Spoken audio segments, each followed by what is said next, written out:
All right, you guys, so we're going to go over how to create an Amazon shipment to the Amazon warehouse. So this is actually a lot easier than you think. It's not hard. Don't get overwhelmed by it. It's very easy. So this is going to work if you're doing direct to Amazon from China. If it's under $2,500 and they're using someone like, DHL, which is pretty much the only one that they're going to be using. And so one trick that you can do is, let's say you have a shipment that's like $3,000, okay? If you cut it into two different shipments, now you're technically not having a shipment that's $2,500 or more. So that is one technique that you could potentially use. You maybe do something to legitimize it. Say, hey, could we ship this one early and then this one later or whatnot? You don't want to get yourself into any legal issues. But I was speaking with a DHL rep and he said that's a pretty common practice. But look into that and make your own decision, maybe call a rep, but that is what people typically do. But if you're doing like $50,000, you got to make your own decisions. This is not legal advice, okay? This is just what I have heard on the street and what I've seen and what a DHL rep told me. Okay, anyways, going on.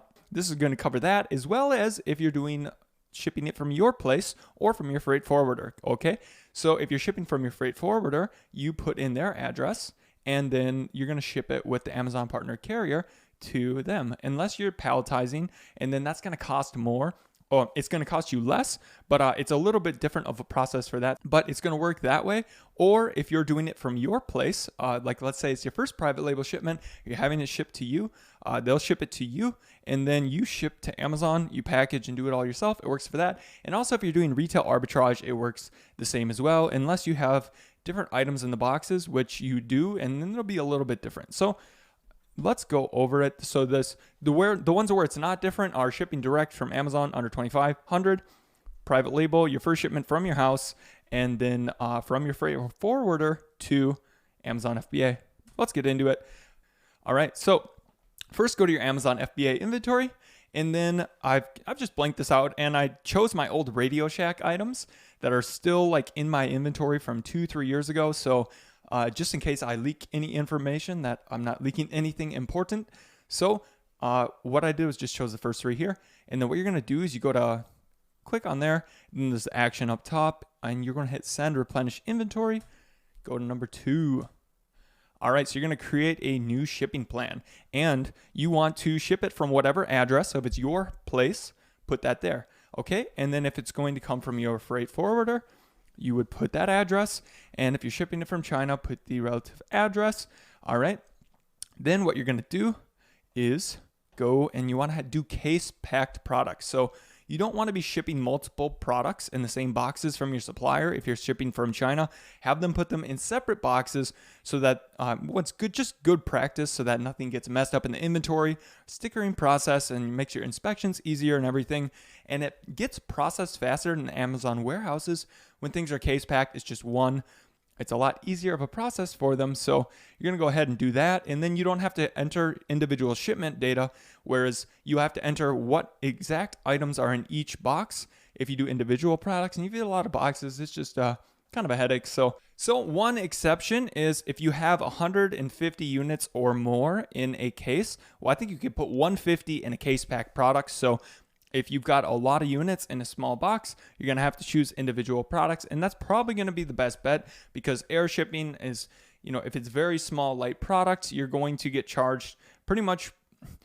You could fit more in the box and you'll get a way better cost saving if you do individual products. Like if you were selling a bunch of wristbands that are small and tiny, you would do individual products so you could fit more in a box. So that would be my mention on that. We do this, hit next. All right. So you're going to choose the quantity. And so how many units are in a box? Okay. And then what are the number of boxes? And that's basically all you do. Okay. So get that information from your supplier. So what you're going to want to get is you want to get the how many are in each box, or if you're doing it yourself. And then you're going to want the weight and the dimensions, but we enter that later. So we put that in, and then okay, so that one's used like new because I just chose it random, and that is the Radio Shack product. So I've got that. And then what we do is we go to the next. You'd hit continue down where I am right here. It's down there. All right, we go to the next. And then we're going to hit label products. So if you're doing this at your place and for some reason you don't have the FNSKU labels, or you're doing retail arbitrage, hit those labels, throw them on, and then make sure that they're good labels and they don't fall off, and make sure your supplier has given good labels. You don't want bad labels coming off or ones that are going to get smeared and whatnot, because now you're just going to have issues when it gets scanned in or whatnot at the Amazon warehouse. So we'd hit next. All right, cool. You'll get to this page and then you just hit approve shipment. Make sure all the information is correct back at this one, that it's the correct number of units, and you're good to go. Great. Now you'll see the view the shipment. And okay, so on the Amazon, on your Amazon inventory, there's an option up in the settings where you're going to be able to have inventory placement or just distribute it as normal. So basically, if you're doing case packed, you should get everything basically sent to the nearest warehouse to you. It's only sometimes that they will have you ship things all around. And typically when I've done retail arbitrage, they make you send it to all these different places. And that's kind of a headache, because now you have to see exactly which units are in each box and then ship them all around, or you pay fees if you want to just ship it as you want and have it all shipped to one warehouse and all in one box or whatnot. So just a disclaimer on that, but most people watching this are doing private label. But I just thought I would make this for the people who are doing retail arbitrage and hustling, or I might post this on YouTube. So let's go to the next one. We'd hit work on shipment now that we have done that. And then cool. Now we're going to hit small parcel delivery. So you're going to hit small parcel delivery if you're doing not a pallet. LTL is if you're doing palletized and you're having the Amazon trucks or partnered carriers coming and picking it up, but we'll cover that later. So you're going to choose UPS or FedEx if you're shipping it from your place or your freight forwarder. And then you would choose DHL if you're shipping it from China, your supplier, to Amazon. You're going to get a shipping label and an Amazon FBA label if you're shipping it from your freight forwarder or from your place to the Amazon warehouse. And then you are going to only get an FBA label if you're shipping it from DHL, going from China to the United States Amazon warehouse or whatever applicable place. So then we'll go ahead and show you guys what that would look like. Now you would do this, and obviously DHL, you're going to have to enter the tracking information that you get from your supplier, and then you can always enter that later too. So you'll be able to go forward with it without having that, because it's like, wait, how am I supposed to make a shipping plan if I don't have the tracking label? Well, that's the way it works. So you just update that later. Now what we do is we go to the next one, and then that's going to be your shipping and packaging. You want to put one SKU per box. Or you would do it differently if you're doing retail arbitrage, but do one SKU per box. That makes your life a lot easier. And then what we do is they're going to give us box information now. So we're going to have to choose how many units per box, how many number of boxes, put in the weight and your dimensions. Cool. And I just chose arbitrary numbers here. And then what we do, use the web form too. And then you're pretty good to go. And then you'll have shipping charges here.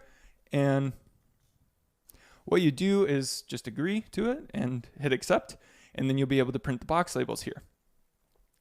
And then the next one would be here. You'll get something like this. Now I had to blur like all of it out, unfortunately. But yeah, so this is the shipping label that you're going to give. It'll print out in a nice long PDF, and you have all the information that you need right there. And then right here is going to be your Amazon FBA. So if you just did DHL, you're only going to get this one, okay? And you give your supplier this, and then they'll give you the tracking information once they've made the shipping label and shipped it out. And then you can just go and re-upload that to Amazon for the boxes. Pretty easy. So especially like you want to make sure that they tell you the tracking number. So if you have different units in each type, you want to make sure you get all those tracking numbers and like how many quantity were in there, because you don't want to have discrepancies where all of a sudden now you've entered tracking information for something else, and then now those shipments are messed up, and then Amazon messes up and you're trying to get a reimbursement and the tracking numbers don't match and whatnot, because they do take pictures if something's up. So just a heads up. And then also, if something is wrong, like, hey, this had a different tracking number than what you said, It just makes your case harder, and they might put it to the side, might wait a month. But if they're all the same units in box and one's different, it's pretty easy. But if you have a lot of different items coming from the same supplier, all coming in the same shipment, yeah, you could always make a different, whatever. Yeah, so I mean, if it's really complicated, you can cut it up and make different multiple shipments, or just do it all in one. But make sure to do it right. And then, yeah, you just hand them these FBA labels, and that's it. Or if you're doing it yourself, now you're going to go ahead and throw this on the box and ship it in, or send this over to your freight forwarder. And that's about it. Make sure that when you're putting your box together, don't put this all together, and don't have it over where they need to cut in, okay? Because if they have to cut, so if your supplier should know this, but don't have them tape it over, because those Amazon employees are just ripping stuff open, and they have quotas that they have to meet. So you don't want them messing up the info, and then now they're like, that's going to take a bunch of time. I'm not going to meet my quota. Put to the side. Now you're waiting longer to get your inventory in stock. So, all right, so that was a lot of info, but I'm just going to quickly draw this out so you guys can process that, okay? So basically, let's say we have 1,000 units here, okay? And we determined, and we're going to get 100 units per box, all right? Now, essentially, we're going to have 10 boxes. So we'll have 10 boxes like this, or whatnot. I'm only going to draw 3 of them, because that's what I feel like. So we're going to have those 3 boxes, and then we'll have 10 boxes, and then we're going to get 10 labels, okay? And then on the top, let's say this is the top of the box, all right? Let's say the fold was here. We're going to put 1 label here. This was the shipping label, and then here was the other one, which was the Amazon FBA label, okay? And they came, both of them were on one page of the PDF. They go there. So this is UPS, and this was the Amazon, okay?